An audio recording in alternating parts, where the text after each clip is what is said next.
International ഞാൻ main സുമിയല്ലോ ശ്യാമളയുടെ അച്ഛൻ മരിച്ചു കിടക്കുന്നു, മനസ്സിലായില്ലേ?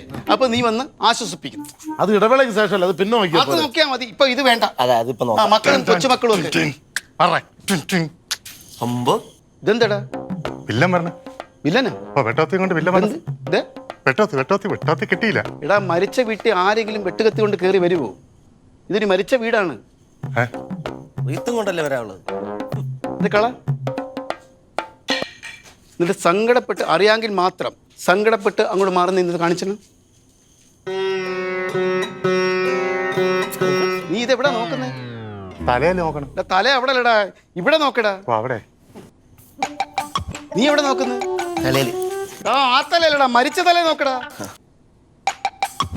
ഈ തല ഏതാ? നീ എന്തിന് ഇവിടെ വയ്ക്കുന്നത്? നീ എന്തിനു വന്ന്? ഇപ്പൊ എന്തിനു വന്ന്? 2 ആഴ്ച കൊണ്ട് കറങ്ങണം. എനിക്ക് എന്ത് ഡയലോഗ് എന്തോ? നിന്റെ വേഷം ഇതുവരെ കിട്ടിയില്ല. നിന്റെ വേഷം എന്ന് പറഞ്ഞാൽ ഈ മരിച്ചില്ലേ ഒരാള്, അതിന്റെ സഞ്ചയനത്തിന് മന്ത്രം ചൊല്ലുന്ന തന്ത്രിയാണ് നീ, മനസ്സിലായില്ല? അപ്പം സഞ്ചയനത്തിന് 7 ദിവസം കഴിഞ്ഞ് നിന്നെ അറിയിക്കും. അപ്പൊ നീ വന്നാ മതി. അപ്പൊ കുമാരന്റെ ഈ കഥയിൽ 7 ദിവസം കഴിഞ്ഞ് ആവശ്യമില്ലല്ലേ? ആവശ്യമില്ല. ഇവിടെ കഞ്ഞി ഉണ്ടാക്കി. അപ്പം മരിച്ചു കിടക്കുന്നു, ഞാൻ ആശ്വസിപ്പിക്കാൻ പറ്റും. ഓക്കെ, അത്രയല്ലേ ഉള്ളൂ. കാറിൽ വരുന്നു, ഇറങ്ങുന്നു, ഇവിടെ ഇരുന്ന് കരയുന്നു, ഞാൻ പയ്യെ വിളിക്കുന്നു, കെട്ടിപ്പിടിച്ച് ആശ്വസിപ്പിക്കും. സോറി അളിയാ. അളിയനോ? പിന്നെ ഇവിടെ അച്ഛൻ പിന്നെ എന്റെ അളിയനല്ലേ? എടാ, അവളുടെ വീട്ടിൽ എന്ത് സംഭവിച്ചാലും നീ അവളെ കെട്ടിപ്പിടിക്കും. ഇവൻ എന്നെ കെട്ടിപ്പിടിക്കുന്നതിന് വേറെ പ്രത്യേകം പൈസ വില കൊടുക്കും. കറക്റ്റ്. അല്ല ഏട്ടാ, ഞാൻ അതായത് നീ ഒന്നും പറയണ്ട. എടാ, ഇത് കേക്ക്. ഭാര്യ ആയാലും ആരായാലും ഒരു മരണ വീട്ടിൽ വരുമ്പോഴേ ഇങ്ങനെ കെട്ടിപ്പിടിക്കാം. ഞാൻ കാണിച്ചു തരാം. ഒന്ന് മാറ്, നീ ഒന്ന് മാറ്, ഞാൻ കാണിച്ചു തരാം. ഞാൻ വന്ന് ഇങ്ങനെ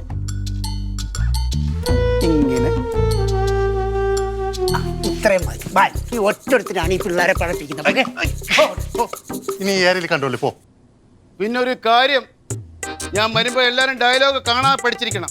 തത്താ പുത്താ പത്താ പത്താ പറയരുത്, മനസ്സിലായല്ലോ? അവൾക്ക് ഞാൻ പഠിപ്പിച്ചു കൊടുക്കും. അത് നീ പഠിപ്പിക്കണ്ട, അത് പഠിച്ചോളൂ. വിശേഷിച്ച് നിന്നോട് ഡയലോഗ് പറഞ്ഞില്ലെങ്കിൽ അടിച്ചിന്റെ പേടിക്കണ്ട. കുട്ടി കഴിഞ്ഞാടാം, സർവ്വ സ്വാതന്ത്ര്യമാണ് കേട്ടാ. ഓട്ടേടാ, മാറി നിക്കേ. പിന്നെ വില പറഞ്ഞിട്ട് അല്ലല്ല, അങ്ങനെ പറയേണ്ട കാര്യമല്ലല്ലോ. അന്തരം പിന്നെ പെണ്ണുങ്ങളെ അയാൾ ഷൈൻ ചെയ്തത് ആവശ്യമില്ലാത്ത നമ്മളെല്ലാരും അങ്ങനെ സംവിധായകനാക്കിയത് അല്ല. ഞാൻ ഒരു കാര്യം ചോദിച്ചോട്ടെ, ഈ താജ്മഹലിന്റെ ഡയലോഗ് ഈ നാടകത്തിലില്ലല്ലോ. അതൊക്കെ വരും. നാടകം ചില ഡയലോഗ് എക്സ്ട്രാ കയറിന്ന് വെച്ചോ. മോശമാണ് കേട്ടോ, ചുമ്മാ ആവശ്യമില്ലാതല്ലേ. സത്യം കൊടുത്തി അങ്ങനത്തെ ഡയലോഗ് ഈ താരത്തിലില്ല. വെറുതെ ഒരു ആവശ്യമില്ലാതെ ചുമ്മാ ആളാവാൻ വേണ്ടി അങ്ങനത്തെ ഡയലോഗിന് ഒരു കാര്യമില്ല. അല്ലല്ല, അയാൾ ഇച്ചിരി ഇതുണ്ട്. അല്ലെങ്കിൽ പിന്നെ പെണ്ണുങ്ങൾ മുമ്പ് വെച്ച് എന്ത് കറക്റ്റ് കാര്യം പറഞ്ഞു, ഒരു പ്രശ്നമല്ല. കുട്ടിക്ക് ഫുഡ് കഴിക്കുന്ന സമയം പറഞ്ഞാൽ ഫുഡ് പറഞ്ഞിട്ടുണ്ടല്ലോ എല്ലാവർക്കും. അത് വരുമ്പോൾ കഴിച്ചാൽ നിങ്ങളുടെ കാര്യമല്ല, കുട്ടിയുടെ കാര്യം. ഞാൻ ഇത്തിരി ശ്രദ്ധിക്കുകയാണ് കേട്ടോ. ആ കൊച്ചു വന്നപ്പോഴേ അതിൻ്റെ അടുത്ത് കിടന്നൊരു കറക്കോ. മോളെ, ഇവനെ പറ്റി നാട്ടിൽ വലിയ പേരൊന്നും ഇല്ല കേട്ടോ. സകലമാന പെണ്ണുങ്ങളുടെ വീട്ടിൽ അച്ഛന്മാർ ഇങ്ങനെ അടിക്കാൻ പറയുകയാണ്. നമ്പർന്നും കൊടുത്തോളൂ. അതിന്റെ അഭ്യാസം വേണ്ട കേട്ടോ. ആ കൊച്ചു നാടൻ കളി വന്നേ നാടൻ കളിച്ചിട്ട് നമുക്കിടയിൽ ഒരു കൊച്ചു വരുമ്പോഴത്തേക്ക് അതിന്റെ കാര്യങ്ങളൊക്കെ നോക്കാൻ ഞങ്ങൾ പിന്നെ സെക്രട്ടറിയും പ്രസിഡന്റും ചുമ്മാ പോകണ്ടേ.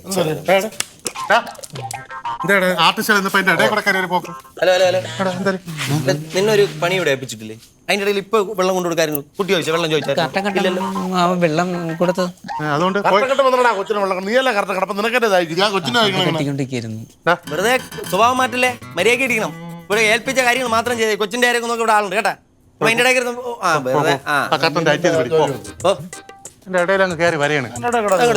അവന്റെ വെള്ളം പോടാ എടുത്തോണ്ട്. വെള്ളം കുടിക്കണ്ടത് അതല്ല, കുട്ടിക്ക് ജ്യൂസ് പറഞ്ഞു. വെള്ളം കുടിക്കണേ. ജ്യൂസാ? ആ ജ്യൂസ് കഷ്ടം ഞരമ്പെന്റെ പൊന്നെ, ഇങ്ങനെ ഉണ്ടോ?